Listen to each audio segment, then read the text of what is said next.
Hello friends, దేవుడు మనలోనే ఉన్నప్పుడు మరి గుడికి ఎందుకు వెళ్ళడం? ప్రతి హిందువు తెలుసుకోవాల్సిన విషయాన్ని ఈ వీడియోలో తెలుసుకుందాం.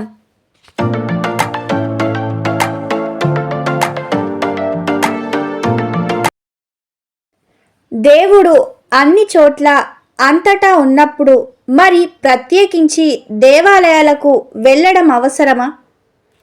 ఈ ప్రశ్న నేటి తరం వాళ్ళందరికీ కలుగుతుంది. ఆలయాలను దర్శించుకోవడం వెనుక ఎన్నో శాస్త్రీయ ప్రయోజనాలున్నాయి. అసలు గుడి ఎప్పుడు, ఎందుకు, ఎలా ఏర్పడింది? దేవాలయాలకు ఎందుకు వెళ్ళాలి? ఈ విషయంపై వేదాలు ఏం చెప్తున్నాయి? నేటి తరంలో చాలామందికి తెలియని ఇటువంటి అంశాలు ప్రతి హిందువు తెలుసుకోవడం చాలా అవసరం. ఈ వీడియో అందరికీ చేరేలా షేర్ చేస్తారని ఆశిస్తున్నాను. అలాగే ఈ వీడియోని స్టార్ట్ చేయడం కన్నా ముందు మీరు మన ఛానల్ని మొదటిసారిగా చూస్తున్నారా? అయితే వెంటనే ఛానల్ని సబ్స్క్రైబ్ చేసుకోండి. పక్కనే ఉన్న బెల్ ఐకాన్ని యాక్టివేట్ చేయండి. మీరు అలా యాక్టివేట్ చేయడం వల్ల నేను పెట్టే ప్రతి ఇన్ఫర్మేషన్ వీడియో మీకు ముందుగానే రావడం జరుగుతుంది. చాలామంది వీడియోస్ని చూస్తుంటారే కానీ ఒక్క చిన్న లైక్ ఇంకా సబ్స్క్రైబ్ మాత్రం చేయరు. మీరు చేసే చిన్న లైక్ ఇంకా సబ్స్క్రైబ్ నాకెంతో మోటివేటింగ్గా ఉంటుంది. దానివల్ల ఇలాంటి ఎంతో ఇన్ఫర్మేషన్ వీడియోస్ని నేను మీ దాకా తేగలుగుతాను. దయచేసి అర్థం చేసుకొని ఛానల్ని సబ్స్క్రైబ్ చేసుకోండి. నేను మీ నుంచి ఆశించేది ఒక లైక్ ఇంకా సబ్స్క్రైబ్ మాత్రమే. ప్లీజ్ అండి, దయచేసి ఛానల్ని సబ్స్క్రైబ్ చేసుకోండి.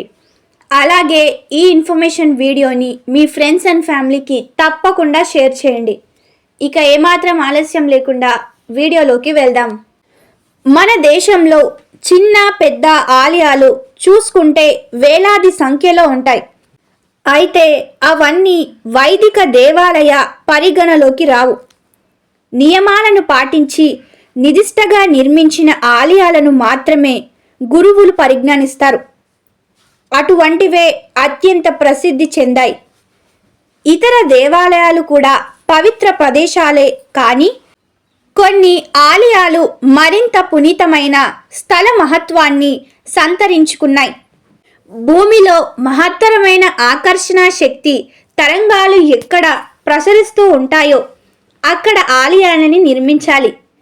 ఇంకా అర్థమయ్యేటట్లు చెప్పాలంటే ఉత్తర దక్షిణ ధృవాల మధ్య ఎలా ఆకర్షణ శక్తి ఉంటుందో అలా భూమిలో పాజిటివ్ ఎనర్జీ ప్రసరించే చోట ప్రసిద్ధ దేవాలయాలు ఉన్నాయి. అందుకే అలాంటి గుళ్ళలో అడుగు పెట్టగానే తనువు, మనసు ప్రశాంతతను పొందుతాయి.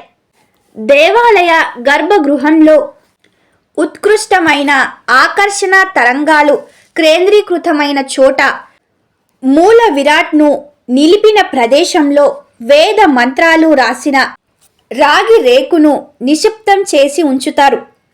రాగి లోహానికి భూమిలో ఉండే శక్తి తరంగాలు గ్రహించే తత్వం ఉంటుంది. ఆ విధంగా రాగి గ్రహించిన ఆకర్షణను ఆ పరిసర ప్రాంతాలకు విడుదల చేస్తుంది.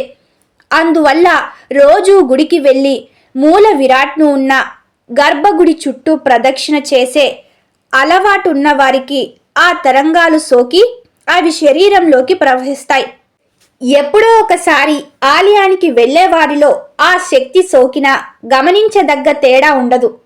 కానీ నిత్యం గుడికి వెళ్ళే వారిలో పాజిటివ్ ఎనర్జీ చేరడం స్పష్టంగా తెలుస్తుంది.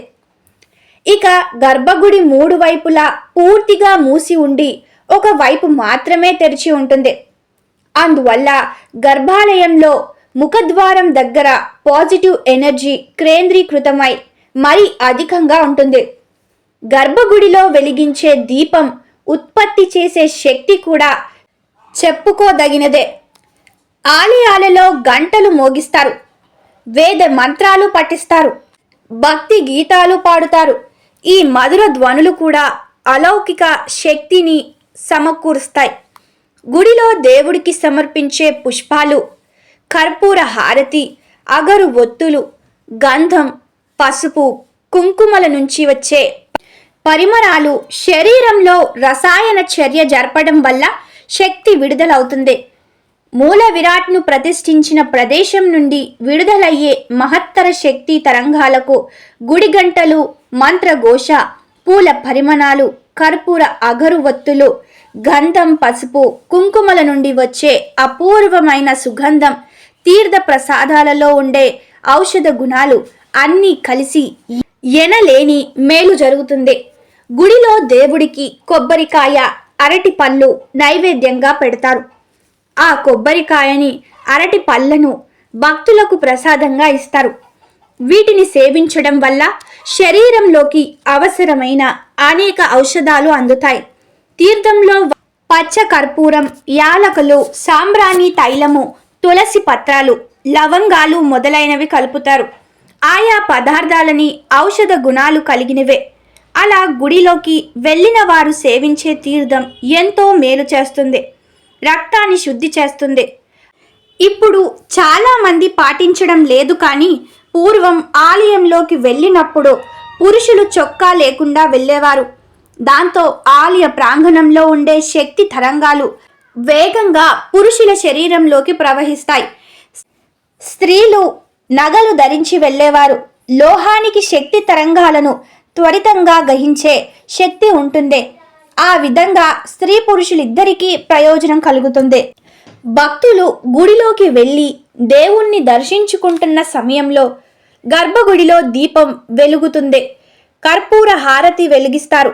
గంటలు మోగుతాయి. తీర్థ ప్రసాదాలు ఇస్తారు. అలా అన్ని పాజిటివ్ ఎనర్జీలు సమీకృతమై భక్తులకు ఆనందం, ఆరోగ్యం లభిస్తాయి. మనలో దివ్యశక్తి ప్రవహించే తేజస్సు అనుభూతికొస్తుంది. కనుక ఆలయానికి వెళ్ళడం కాలక్షేపం కోసం కాదు, ఎన్నో శక్తి తరంగాలు ప్రవహిస్తాయని శాస్త్రాలు నిరూపిస్తున్నాయి.